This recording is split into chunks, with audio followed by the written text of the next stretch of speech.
Vamos estender as nossas mãos em direção ao nosso pastor. Amado Senhor Jesus, queremos apresentar o teu servo diante de ti, ó Deus, que ele venha ser um instrumento nas suas mãos nessa noite. Que cada palavra, Senhor, que sair dos seus lábios venha ser totalmente direcionada pelo teu Espírito, Deus. Que a palavra que for ministrada hoje venha estar sendo, Senhor, implantada em nossos corações. E que essa semente, Senhor, que for plantada, Deus, venha florescer e venha produzir muitos frutos, ó Deus. Todo levantar do inimigo, Senhor, para qualquer usar distração, Deus, usar alguma circunstância para tirar o foco, Pai. Venha cair por terra no nome de Jesus. Mas que os nossos ouvidos espirituais venham estar abertos para ouvir, ó Pai, o que o Senhor tem para as nossas vidas. Queremos também orar pelas crianças, Deus. Tua palavra diz, deixai vir a mim os pequeninos, porque deles é o reino do céu, Senhor. Que essas crianças elas vão estar agora sendo direcionadas ao culto, Deus. Que o Senhor também está ministrando aos corações dessas crianças, Deus. Nós sabemos que as nossas crianças são o futuro da nossa nação. E o futuro não começa daqui a 2 anos ou 5 anos, não. O futuro começa agora. É agora, Senhor, que essas crianças têm que estar sendo ensinadas, como a palavra mesmo diz, ensina a criança no caminho que ela deve andar, porque quando ela crescer, ó Deus, ela não se desviará dele. E que essas crianças venham estar sendo direcionadas, venham estar sendo conduzidas conforme a tua palavra. Em nome de Jesus, Senhor, é o que nós te pedimos e nós te agradecemos. Amém. Amém. Glória a Deus. Pode se sentar. Os queridos, hoje nós vamos ter batismos que vai acontecer logo depois da mensagem. Então eu vou pedir para as pessoas, talvez eu esqueça, quando estiver se aproximando do final da mensagem, você já se dirigir para cá, tá bom? Para trocar de roupa, para poder ser batizado, tá bem? Eu queria que você abrisse sua Bíblia lá no Evangelho de Mateus, rapidamente, vamos. A leitura será um pouco longa, então vale que a leitura seja mais longa que a mensagem. Eu creio que não, mas vamos lá. Mateus capítulo 1. Desde o início do ano eu tenho pregado sobre fé. Não tenho pregado porque escolhi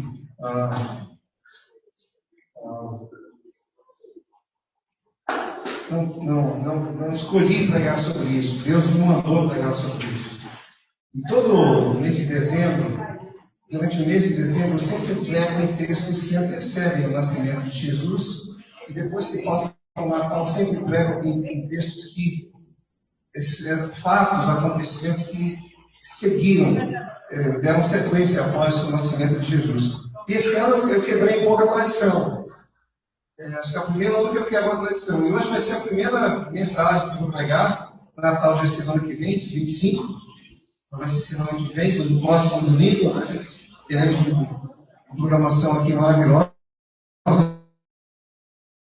Vou pregar sobre o Natal. E deu o texto de Mateus capítulo 1. Então, quem achou, diga amém. Quem achou, diga misericórdia. Deus é bastante misericordioso. Bom, então Mateus capítulo 1, que é um texto dificílimo, diz assim: livro da genealogia de Jesus Cristo, filho de Davi, filho de Abraão. Abraão nasceu Isaque, a Isaque nasceu Jacó, a Jacó nasceram Judá e seus irmãos, a Judá nasceram de Tamar, Farés e Zará, a Farés nasceu Hezron, a Hezron nasceu Arão, Arão nasceu Aminadab, a Aminadab nasceu Nazon, a Nazon nasceu Salmão, a Salmão nasceu de Raabe, Boaz, e a Boaz nasceu de Ruth, Obed, a Obed nasceu Jessé, e a Jessé nasceu o rei Davi. A Davi nasceu Salomão, da que fora mulher Urias, de Urias. A Salomão nasceu Roboão, a Roboão nasceu Abias nasceu Asaf. Asaf nasceu Josafá, a Josafá nasceu Jorão, a Jorão nasceu Osias. A Osias nasceu Joatão, a Joatão nasceu Acás, a Acás nasceu Ezequias. A Ezequias nasceu Manassés, a Manassés nasceu Amon, a Amon nasceu Josias. E a Josias nasceram de Jeconias e seus irmãos no tempo da deportação para a Babilônia. Depois da deportação para a Babilônia, nasceu a Jeconias Salatiel. A Salatiel nasceu Zorobabel. A Zorobabel nasceu a Abiúde nasceu Eliaquim. A Eliaquim nasceu Azor. A Azor nasceu Sadoc. E a Sadoc nasceu Aquim. Aquim nasceu Eliúde. A Eliúde nasceu Eleazar. A Eleazar nasceu Matã. A Matã nasceu Jacó. E a Jacó nasceu José, marido de Maria, da qual nasceu Jesus, que se chama Cristo. De sorte que todas as gerações, desde Abraão até Davi, são 14 gerações, e desde Davi até a deportação para a Babilônia, 14 gerações, e desde a deportação para a Babilônia até Cristo, 14 gerações. Posso falar com Deus nesse momento? Pai Celestial, te agradeço pela oportunidade que tenho de estar aqui, ministrando a tua palavra. Peço que o teu Espírito Santo não apenas me unja, mas unja cada coração aqui, não apenas para compreender a tua palavra, que nós não viemos aqui atrás de informação, viemos aqui, Senhor, para sermos transformados por tua palavra. O teu poder torna essa palavra eficaz na nossa vida, a ponto de nos transformar. Eu pedi minha oração em nome de Jesus. Amém. Curioso isso, não é? Tem uma história interessante de uma senhora que ela era crente, o marido não era. E aí, ela chamava o marido para ir para a igreja, o marido, não, vou, sai daí. E ela carregava o coração, orava por ele, pedia oração por ele e tal. E aí, um dia, o marido dela disse assim, cara, hoje eu vou na igreja contigo. Ela, não é possível, hoje não. Ela falou para ele, hoje eu não quero ser para a igreja não. Você sempre quis, sempre me chamou, eu não ia. Cada dia que eu quero ir, você não quer levar? Ela não falou para ele, porque o pastor da igreja tinha viajado, o pastor estava de férias. Está todo mundo animado aqui na frente, né? Mas o pastor aqui. Eu falava mais alto do que o microfone, você está falando mais alto do que eu. Entendi.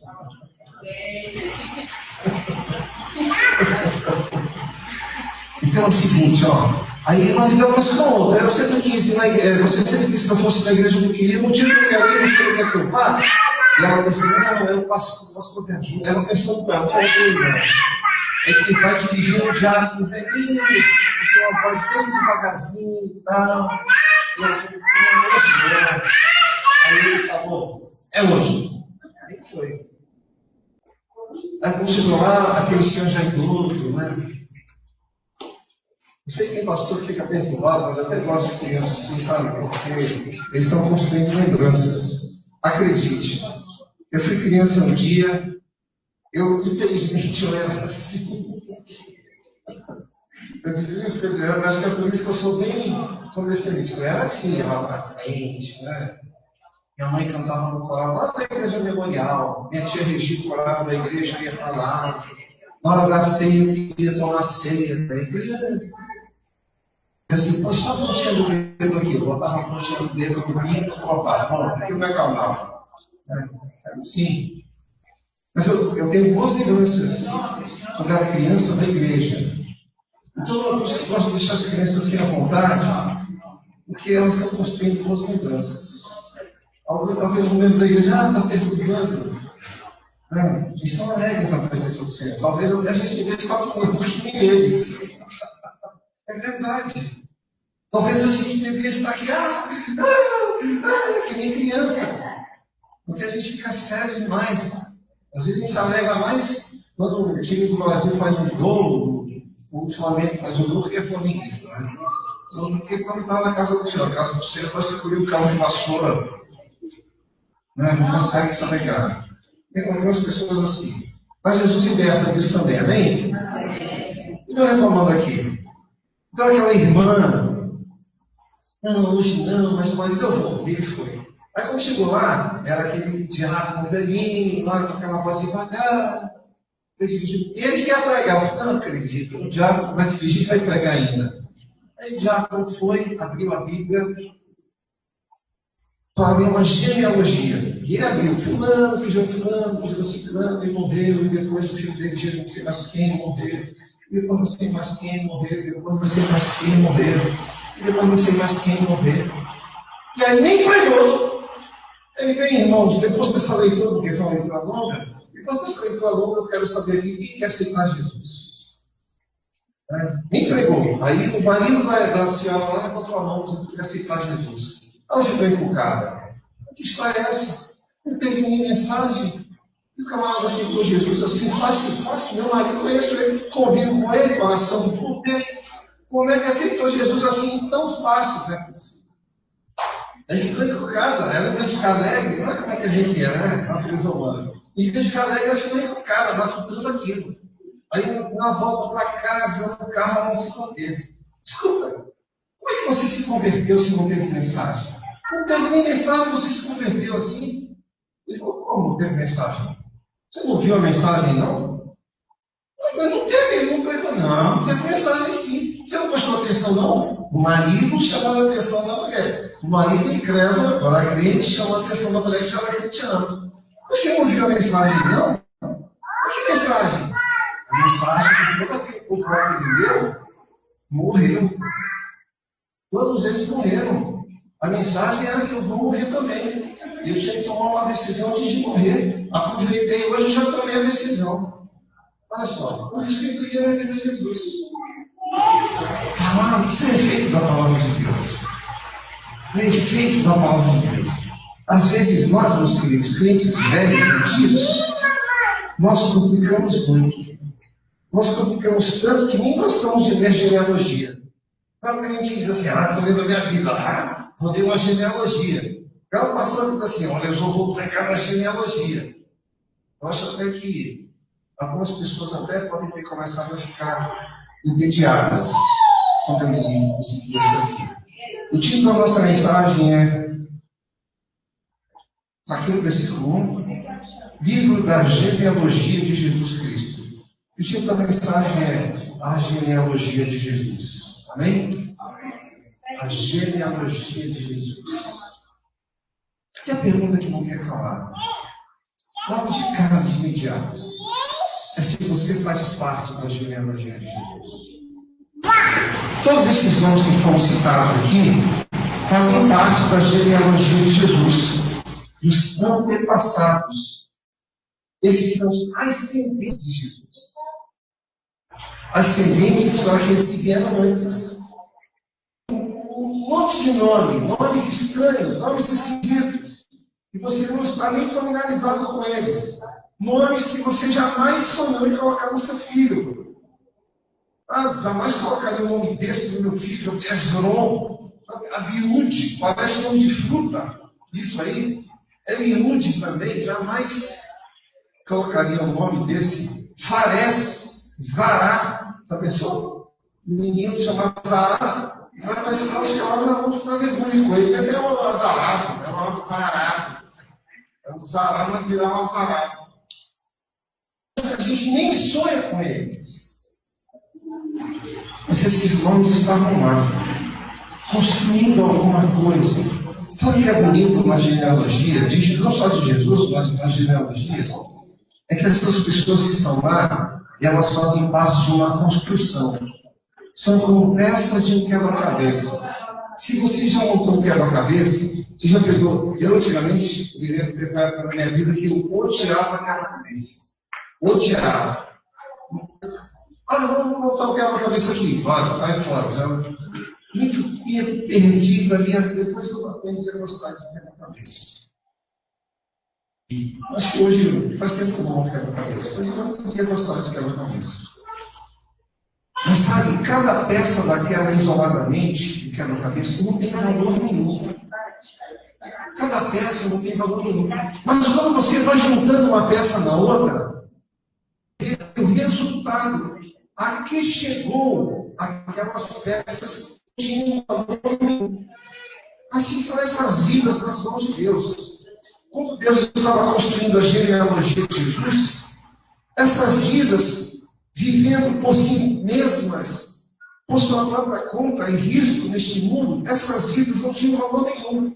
Mas à medida que Deus pegou essas vidas, Ele foi montando quebra-cabeça, queria culminar, o resultado disso seria a vinda do Filho dele a este mundo. Cada uma dessas pessoas aqui foi peça de um quebra-cabeça. Sabe, Deus não mudou. Deus continua construindo o quebra-cabeça. Esse quebra-cabeça aqui foi do plano de salvação. Deus agora está construindo o quebra-cabeça do plano de... Faz parte da salvação.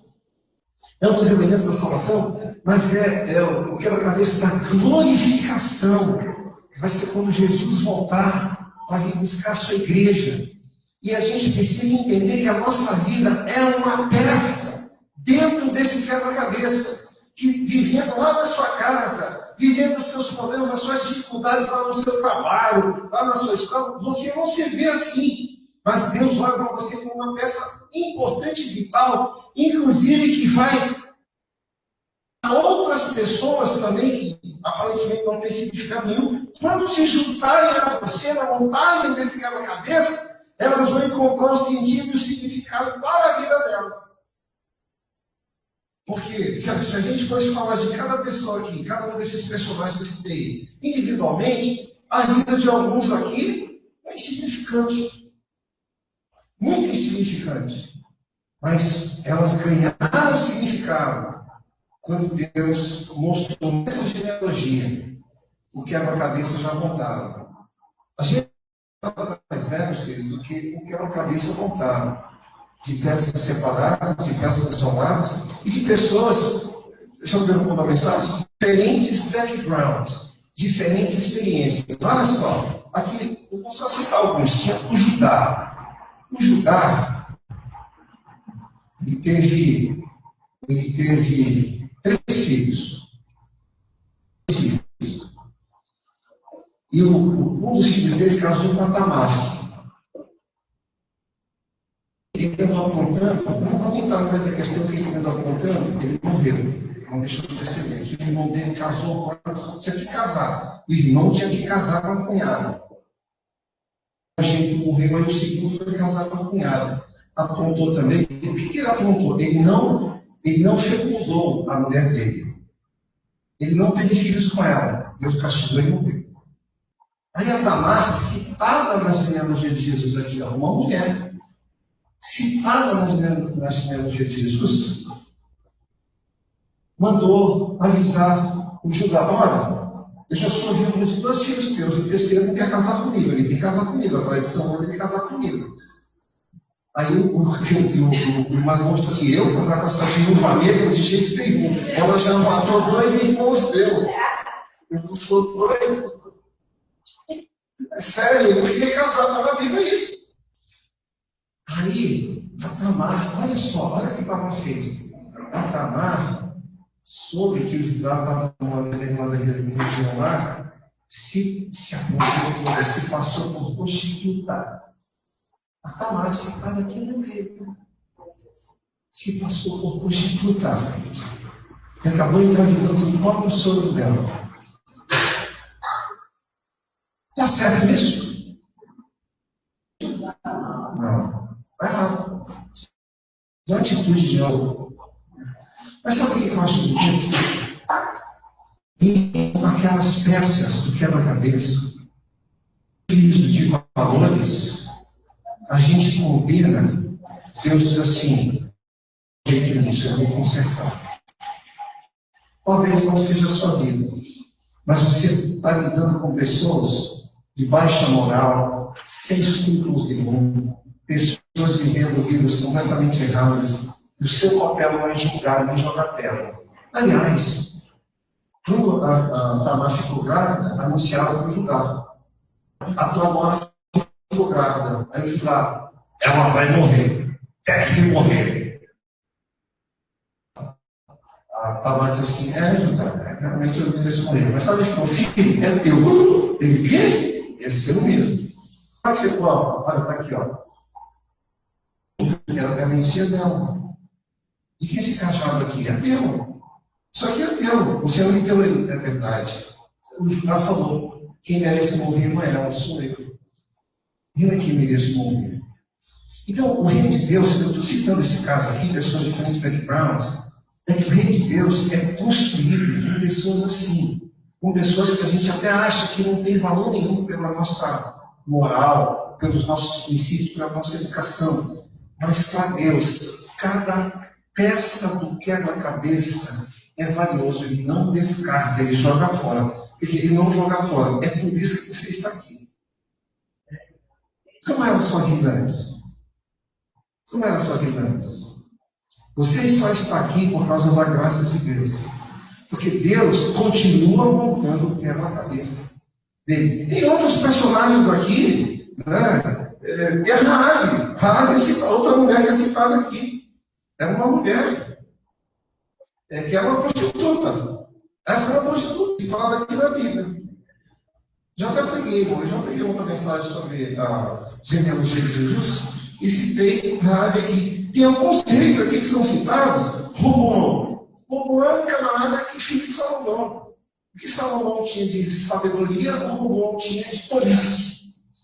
Salomão foi o homem mais sábio que passou pela terra. O Roboão foi, o filho dele era um dos mais tolos que passou pela terra. Mas estava lá, na genealogia de Jesus. Sabe por quê? Porque cada peça é importante para Deus na montagem desse quebra-cabeça. Talvez essas vidas não tenham significado, não tenham uma alta moral, mas é a presença de Deus que vai consertar o que está errado nessas vidas. Agora, deixa eu só falar uma coisinha para você aqui. Eu não estou aqui defendendo o comportamento de Tamar, não estou aqui defendendo o comportamento de Raabe, ou de Roboão, ou de qualquer pessoa. Eu estou apenas descrevendo uma realidade. Essas pessoas agiram dessa maneira como resultado da influência dos seus pais, da sua formação, da sua educação, e resultado da influência do ambiente em que elas foram criadas, das circunstâncias.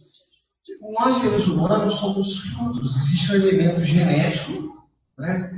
Aliás, não é nem tanto genético, é mais de convívio social com os nossos pais. Existe uma pequena porcentagem genética, mas a gente, fulano age que nem o pai dele, né? E a gente atribui tudo isso à genética. Não. É porque conviveu com o pai, existe o fator genético, mas existe o fator de convivência social e acaba adquirindo tanto os vícios quanto as virtudes dos pais. Coisas que os pais acertaram, às vezes os filhos imitam e acertam. Coisas que os pais erraram, os filhos acabam reproduzindo aquela mesma coisa.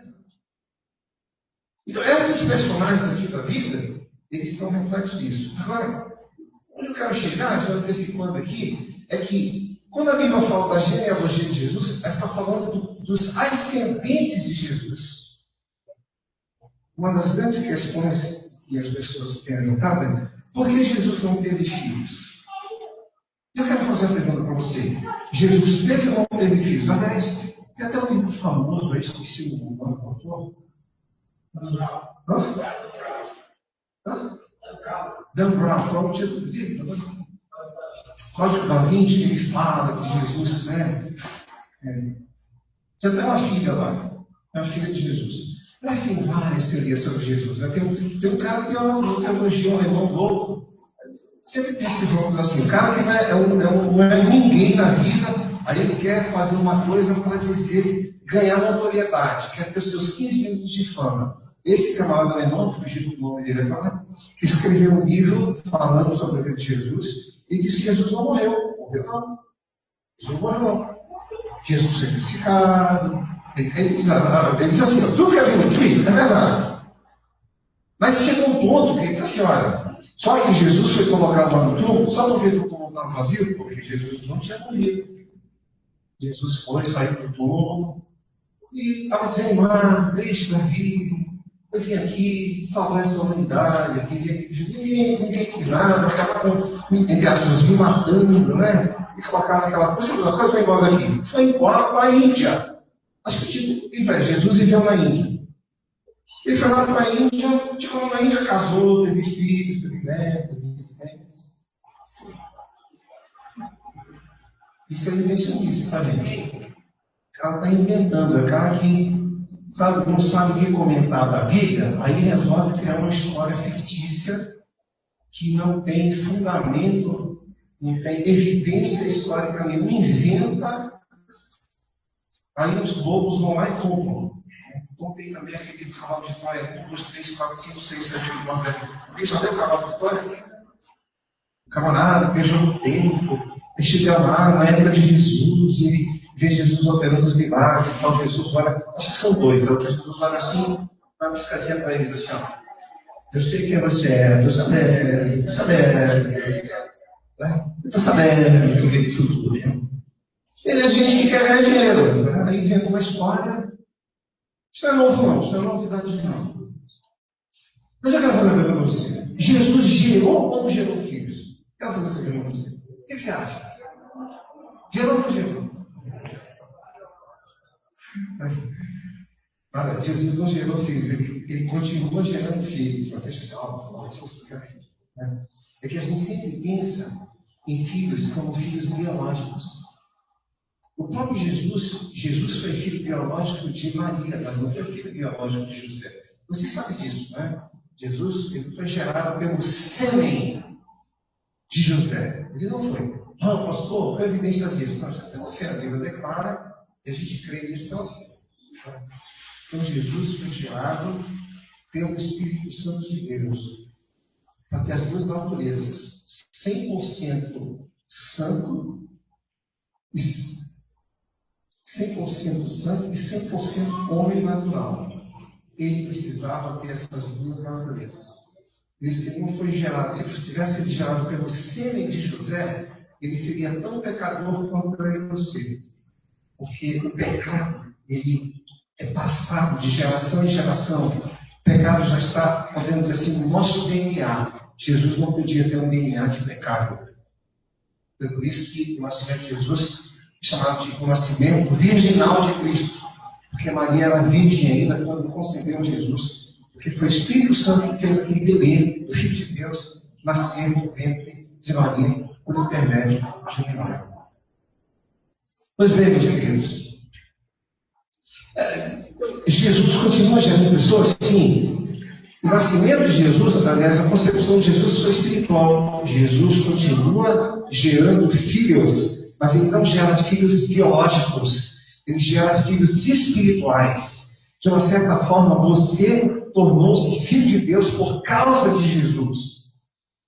Jesus fez com que você fosse gerado dele. Nós somos descendentes espirituais de Jesus Cristo. É por isso que nós somos chamados de cristãos. Você sabe o que significa a palavra cristão? E, aliás, a palavra cristão nos impõe uma grande responsabilidade. A gente nem tem noção disso. A palavra cristão significa pequeno Cristo. Pequeno Cristo. Se eu sou um pequeno Cristo, se eu sou um cristão, o que eu tenho que fazer? Eu tenho que conhecer. Olha, é claro que a gente tem que dar a Bíblia toda. Mas todo cristão, ele tem que conhecer muito bem a vida de Cristo, como Cristo pensava, como Cristo agia, como Cristo falava, e ele tem que, no mínimo, imitar. E a gente, imitando o que Cristo fazia, nós não seremos iguais a eles, nós somos pequenos cristos. Esse é o significado original da palavra cristão. Significa que a gente tem que refletir na nossa vida a presença de Cristo. É nesse sentido que Jesus tem filhos, tem gerado filhos. E Ele quer que nós façamos parte dessa genealogia. Não nós dos ascendentes são os que vêm antes. Agora nós somos os descendentes de Cristo. Mas não é uma descendência biológica, quero deixar isso bem claro. É uma descendência espiritual. Não temos que carregar a influência dos nossos pais biológicos. Temos que carregar a influência de Cristo na nossa vida. Porque nós acabamos refletindo a influência dos nossos pais. Não temos que ser fruto do ambiente. Somos nós que precisamos criar um ambiente agora. Porque quando Jesus veio, qual é o ambiente de Israel? Pobreza, miséria, pessoas doentes, pessoas enfermas, pessoas tristes. E quando Jesus chegava, operava milagres, alimentava as multidões, ele mudava o ambiente das pessoas. Quando cada vez que Jesus curava um enfermo, ele tirava alguém da mendicância e restaurava aquela pessoa socialmente. O homem estava ressequida, não podia trabalhar. Mas agora que sua mão foi restaurada, ele agora podia trabalhar. Os cegos, aqui Jesus colocou, os leprosos que viviam marginalizados, viviam afastados, não podiam fazer parte do convívio, não foram curados por Jesus, foram reintegrados à sociedade. Jesus, ele não dependia do ambiente, ele estava lá para mudar o ambiente. Como descendentes de Cristo, esse é o nosso papel, meus queridos. Deus espera isso de nós. Que a gente reflita a atitude de Jesus na nossa vida. Faz parte da esperança que Deus tem, daquilo que Ele começou a fazer através de Jesus Cristo. É interessante quando a gente lê o livro de Atos, a gente vai ler lá no início do livro de Atos, tem uma referência daquilo que Jesus começou a fazer. Sabe por que Jesus começou a fazer? Porque o que Ele começou tem sequência. Tem sequência. Quem é que vai dar sequência a isso? Somos nós. Somos os descendentes de Cristo. Somos a genealogia de Jesus. Uma outra coisa interessante nesta genealogia é que cada um desses personagens aqui citados, eles viveram suas vidas terrenas, aqui na terra. Viveram seus projetos pessoais. Alguns reis são citados aqui. Eu não especifiquei quem era rei e quem não era rei, mas dentro desses nomes aqui, alguns deles eram reis. E sabe que cada rei quer na vida perpetuar o seu nome na sua família no poder. Isso faz parte dos projetos pessoais. Talvez você não seja rei, mas isso faz parte até da natureza humana. O ser humano ele tem assim como obsessão na vida amealhar bens. Conquistar o máximo que ele pode de bens na terra, porque ele quer passar isso para os seus descendentes. Nem imagina as consequências danosas que está causando para os seus descendentes. Aliás, já foi feito um estudo aqui no Brasil das chamadas empresas familiares. Sabe o que é uma empresa familiar? Aquele camarada que começa bem pequenininho, né? Criado um negócio. Ele vai lutando, ele começa a ganhar dinheiro, a empresa começa a crescer, aí ele compra outra empresa, faz fusão com uma outra lá, aí faz uma sociedade, ele vai crescendo, aí, agora eu já sou, né, um empresário de renome, aí ele quer construir um patrimônio melhor ainda para deixar para os seus descendentes. Aí seus descendentes vão ser empresa, porque ele quer que seja uma empresa familiar. Você sabe o que acontece com a maioria das empresas familiares do Brasil? Não estou lembrado exatamente a estatística, vou chutar aqui, mas é um número alto. 80%. Eu acho que até que é 90%. Mas eu vou ser otimista. 80% das empresas familiares do Brasil que são passadas de pai para filho assumir a direção, vão à falência. Vão à falência. 80%. Por quê? Porque o pai diz assim, não, quero construir um patrimônio para dar a melhor condição de vida do filho. Só que o filho cresceu, não aprendeu a ter responsabilidade, não amor, não sabe o que é isso, não sabe o que é sacrifício. Pensa que a empresa dá dinheiro e vai gastar o dinheiro. Ele consome tudo. Sabe o que é isso? Estou falando de um projeto de vida aqui na Terra. Talvez você não seja empresário, né? Pastor, tem um monte de empresa aí familiar, é verdade. Sabe o que eu estou fazendo agora? Debate um tempo desse sobre isso, né? O chefe da família, o pai de morrer, entrega nas mãos dos técnicos. É gente especializada, contratada, que sabe tocar uma empresa. E às vezes os filhos nem trabalham na empresa, se botar nas mãos dos filhos, eles destroem tudo. Já falei que a família Matarazzo, que veio da Itália para o Brasil, a família Matarazzo construiu um patrimônio que era tanto dinheiro da família Matarazzo lá em São Paulo, que o dinheiro que eles tinham dava para sustentar todos os descendentes da família por 350 anos sem que ninguém precisasse trabalhar.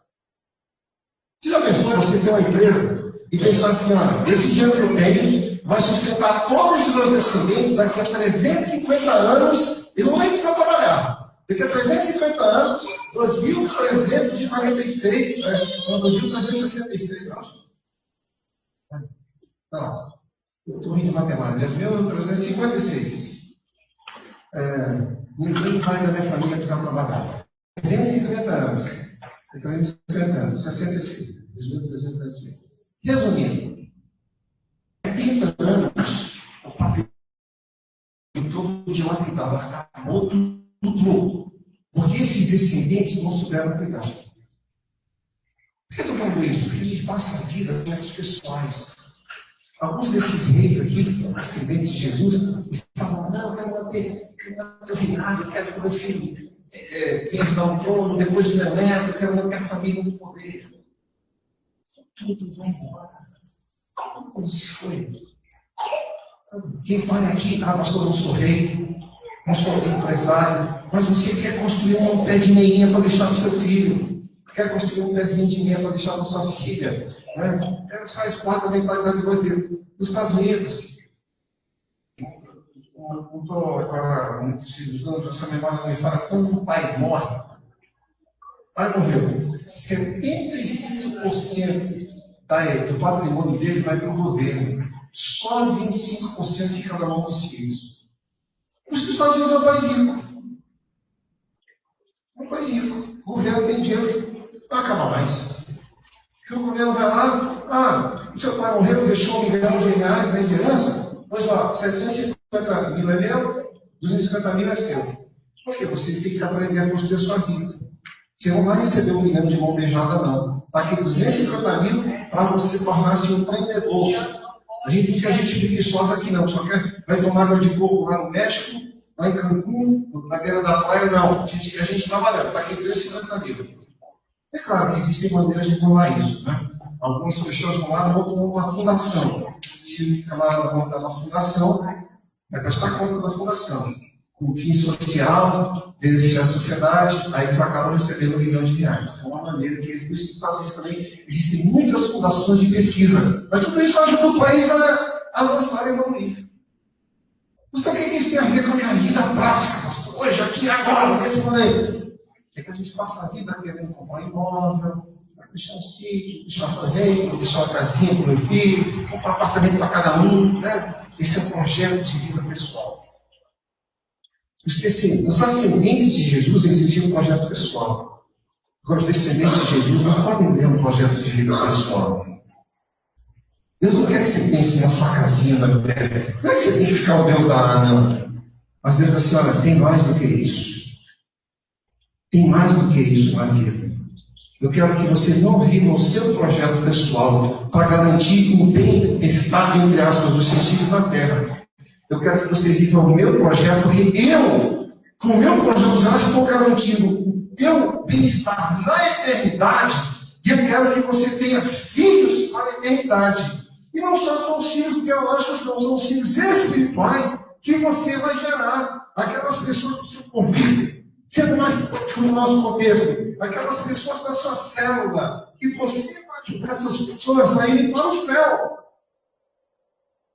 E faz parte do projeto de Deus. Por favor, alguém troca esse microfone aqui para mim, esse cara, não sei. Preciso de alguém aqui para fazer isso. Isso, meus queridos, é uma coisa que a gente está refletindo a respeito. Nós somos descendentes espirituais de Jesus. E não podemos nos perder nos nossos projetos pessoais. A própria vida de Jesus não se perdeu no projeto pessoal. E eu acho que é isso que dá maior significado para o Natal. O Natal é isso. Sabe, não é que Jesus nasceu em Belém. É Jesus nascendo na vida das pessoas. Ou melhor, são pessoas nascendo em Jesus. Legal. São os descendentes de Jesus. Sabe que vivem não seu projeto pessoal, mas vivem os projetos espirituais que Deus está sobre a nossa vida. Amém, queridos? Outra coisa interessante nessa genealogia aqui, dos ascendentes de Jesus, é que eles viveram pela força da lei. O que é a força da lei? Eles agiam errado, mas tinha uma lei externa que dizia assim, olha, está errado isso aí, você não pode fazer isso. Não matarás, não adulterarás, não cobiçarás, né? Não terás falso testemunho, né? Não terás outros deuses. Tinha uma lei externa que controlava o comportamento deles. E de vez em quando eles descumpriam essa lei. Porque existia uma força interior, a força do pecado era mais forte do que a força externa da lei. Esses são os ascendentes de Jesus. Nós, os descendentes de Jesus, que somos nós. Qual é a força que nos controla? É a da lei? Não. Antes de Jesus, A lei queria controlar o comportamento dos homens por fora, era uma força externa. Agora é a presença do Espírito Santo na nossa vida. É por dentro. Os descendentes de Jesus têm o Espírito Santo agindo dentro da sua vida. E o Espírito Santo diz: não faça isso, não é bom. O Espírito Santo diz assim: vá ler a sua Bíblia, vá orar, vá buscar Deus. Isso é uma força interna. Não é uma força externa da lei que controla o meu comportamento. É uma força interna do Espírito Santo que transforma a minha mente e me leva a agir de uma maneira diferente. Por isso que alguns ascendentes de Jesus cometeram algumas barbaridades ou viveram algumas barbaridades. Como Davi, história de Batseba e Elias, está aqui citado. Eu não vou nem entrar em detalhes. Por quê? Porque a força interior do desejo deles foi maior do que a força da lei. Esses são os ascendentes de Jesus. Agora os descendentes de Jesus têm a oportunidade de deixar que o Espírito Santo comece a agir pelo lado de dentro. Não, eu não vou agir dessa forma, não vou agir dessa maneira, porque o Espírito Santo de Deus está agindo dentro de mim. Para encerrar, meus queridos, cada uma dessas peças desse quebra-cabeça a gente pode pensar como elos de uma corrente.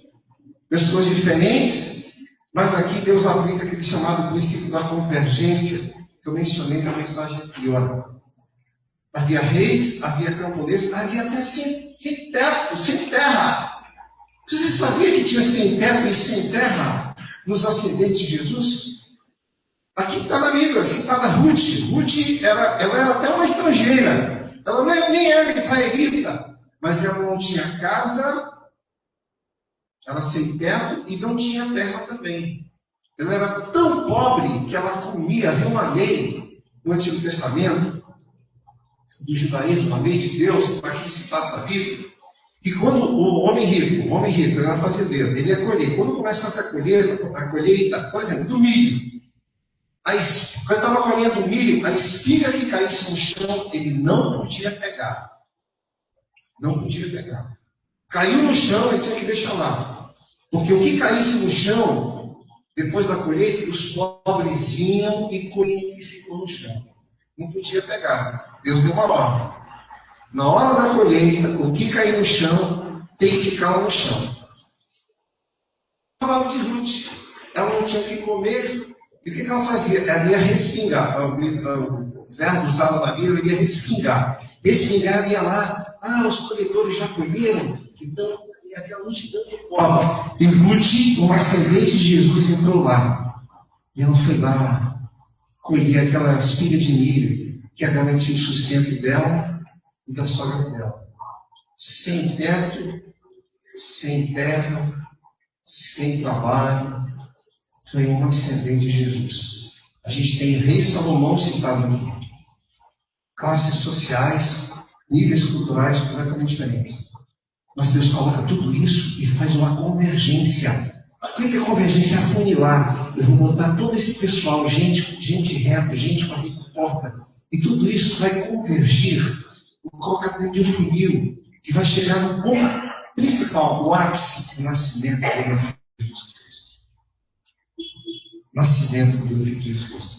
Todas essas pessoas, com todos os problemas, todas as dificuldades, com as suas diferentes condições culturais, sociais, econômicas, ainda assim, eles vão fazer parte dessa história. É assim que nós somos hoje. Aqui tem pessoas com diferentes níveis culturais, sociais, gente empregada, gente desempregada, sabe? E aí, por causa disso, a gente está fora, a gente não precisa se excluir.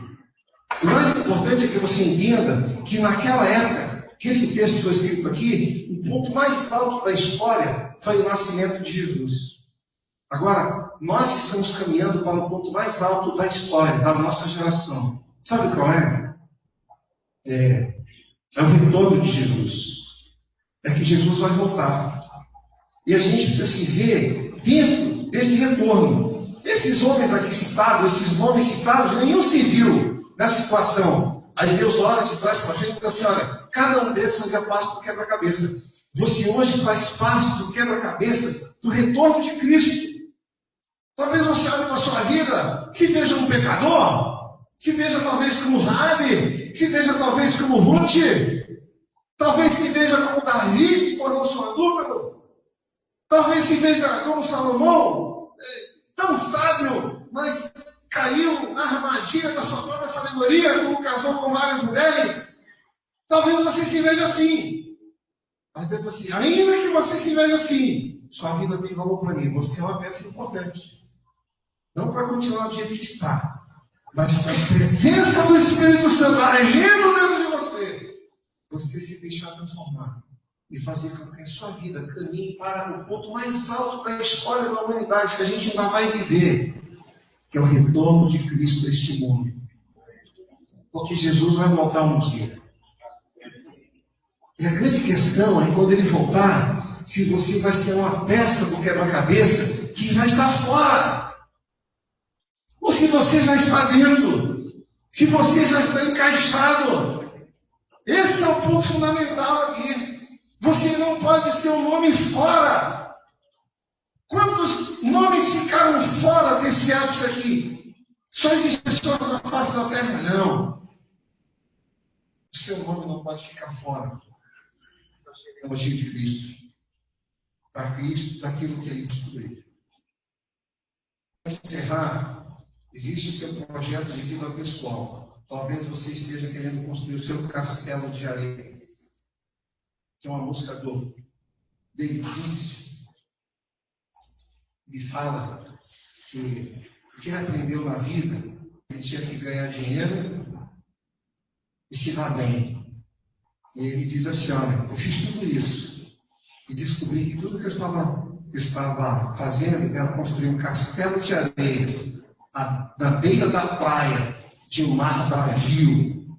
Porque quando a primeira onda desse mar bravio viesse, iria destruir meu castelo de areia.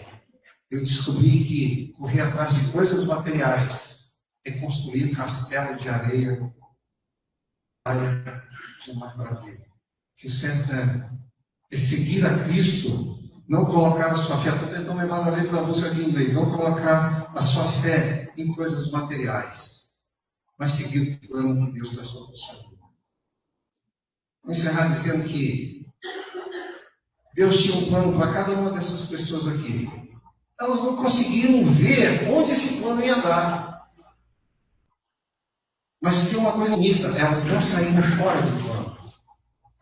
Deus tem um plano para a sua vida também. Ainda que você hoje, vou me arriscar a dizer isso, esteja vivendo uma vida torta. Não é para continuar vivendo uma vida torta porque você está aqui, porque Deus quer te consertar. Se fosse aqui é porque Ele vai te consertar. Mas ainda que você esteja vivendo uma vida torta, como alguma desses ascendentes Jesus viveram, de Deus. E hoje você não está vendo onde você fica, onde eu quero cabeça.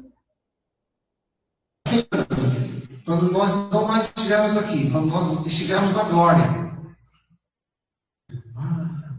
Eu não sabia. Talvez seja um descendente seu da quinta, da sexta, da sétima geração, que vai fazer algo grandioso. O importante é que você, vivendo a sua vida aqui, não rompeu o elo, a sua corrente. Esse é o grande X da questão. Todos nós fazemos parte do elo de uma corrente. E a sua vida não pode romper. Porque se sua vida romper este elo, se você sair fora do plano de Deus, os seus descendentes vão sair fora também.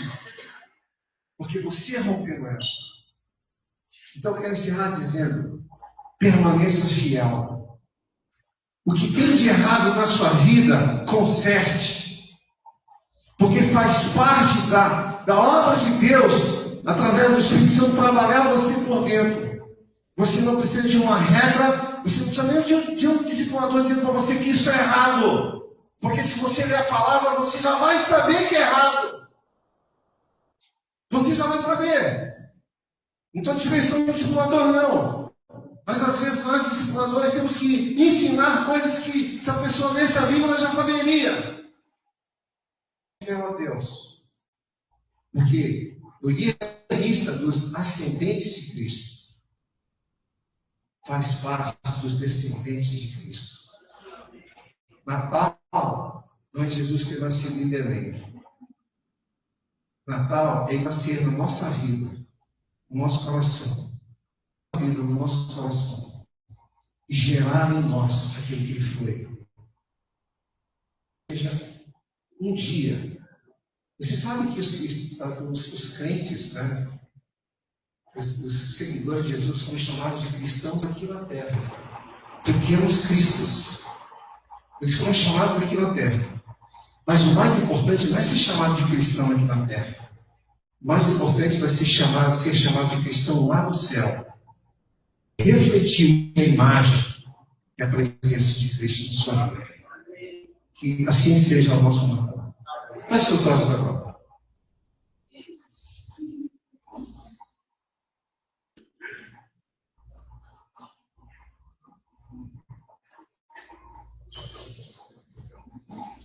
Eu gostaria que você pensasse na sua vida. O que você tem nos seus pais biológicos que você reproduz?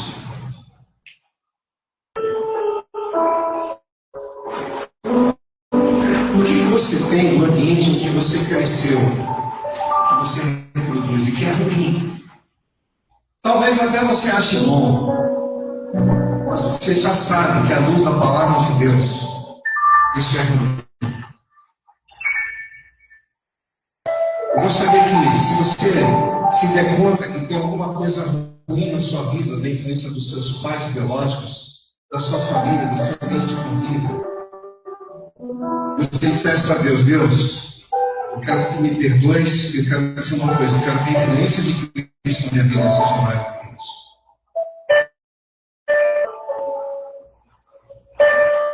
Eu não sou apenas filho do meu pai.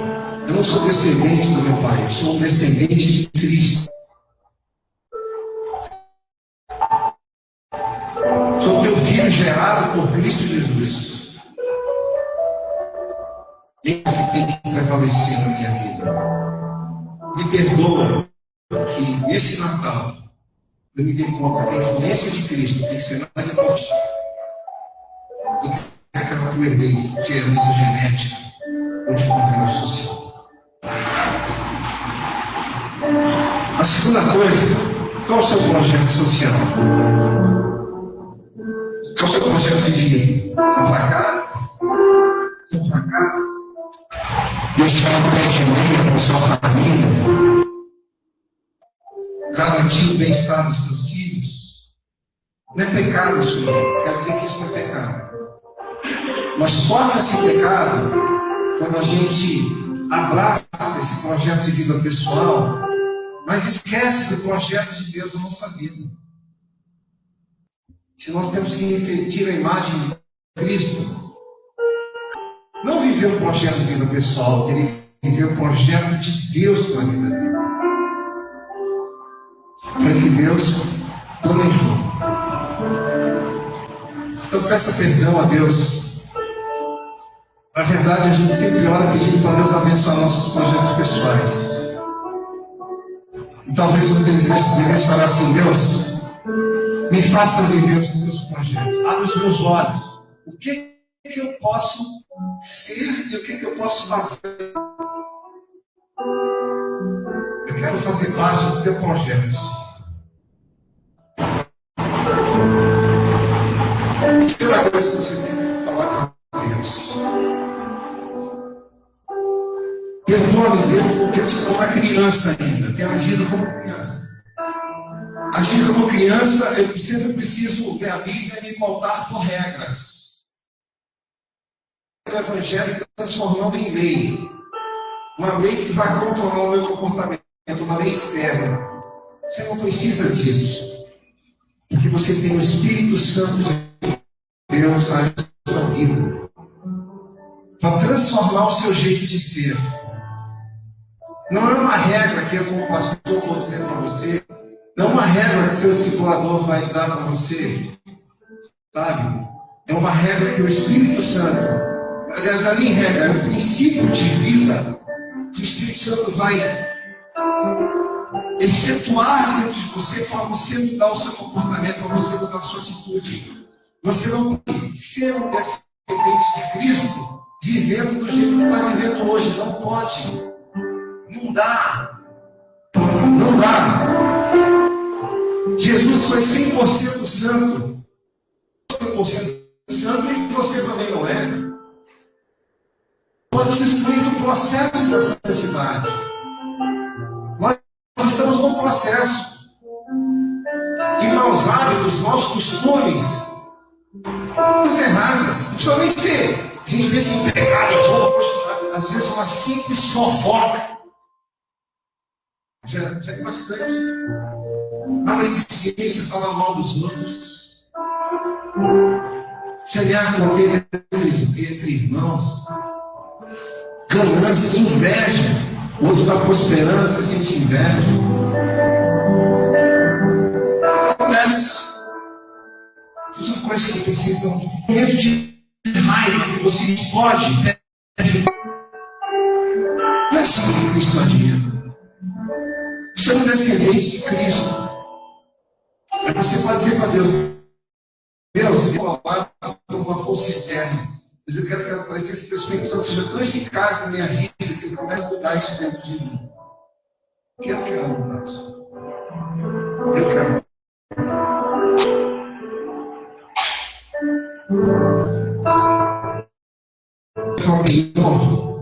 Isso é um pedido, tá?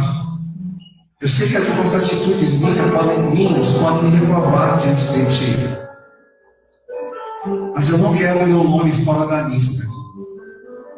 Porque vai haver um outro ápice ainda. Esse ápice que eu vi aqui foi do nascimento de Jesus. A vida dessas pessoas convergindo para o nascimento de Jesus. A sua vida está convergindo para o retorno de Cristo. E você poderá ou não subir para viver com Ele. E você pode pedir para Deus: Deus, não importa o que aconteça. Eu tenho uma atitude que eu mesmo me exclua dessa lista. Eu quero dizer para você que Deus jamais vai te excluir dessa lista. A única pessoa que tem o poder de se excluir da lista dos descendentes de Jesus é você mesmo com a sua atitude. E tomara que um dia você não venha se arrepender por ter se excluído da lista, só que agora já é tarde demais. Eu não sei como você se sente em relação a essa lista. Mas se você deseja entregar sua vida a Jesus e ter o seu nome listado no plano de Deus, levante a sua mão e eu vou orar para você. Tem alguém aqui que quer entregar sua vida a Jesus? Levante a sua mão. Se não tem, eu vou pedir para você ficar de pé na sua mão. Não converse com ninguém. Senhor Deus e Pai, na Tua presença nós estamos agora, Deus, te agradecemos, Senhor, pela Tua palavra. Eu te agradeço, Deus, por essas vidas, por todas as suas mazelas, seus pecados, suas falhas, sua humanidade, suas fraquezas. Elas permaneceram, Deus, num quebra-cabeça, Deus. Isso te dá mais a Tua graça e misericórdia do que mesmo a atitude dessas pessoas, Senhor. E por isso eu te peço que a Tua graça e a Tua misericórdia se renovem sobre nós. A gente já sabe que ela se renova a cada manhã, Deus. E sobre nós, que ela seja direcionada para nós aqui. E que a gente saiba que vive somente pela Tua graça e misericórdia. E que por essa graça e misericórdia, sim, aliás, a gente até valorize essa graça e misericórdia. Lutando para mudar a nossa atitude, o nosso comportamento, buscando a comunhão com o Teu Espírito Santo, fazendo com que a influência de Cristo, do Espírito Santo na nossa vida, seja maior do que a nossa formação genética, do que a nossa formação social, da formação do convívio, Deus, fruto das circunstâncias em que fomos criados, Deus. E que independente dos problemas que tenhamos, não te digo o problema de não ter casa, não ter terra, não ter nem comida, Deus. Mas nem por isso ela se afastou do teu projeto. Ela esteve lá e se manteve fiel.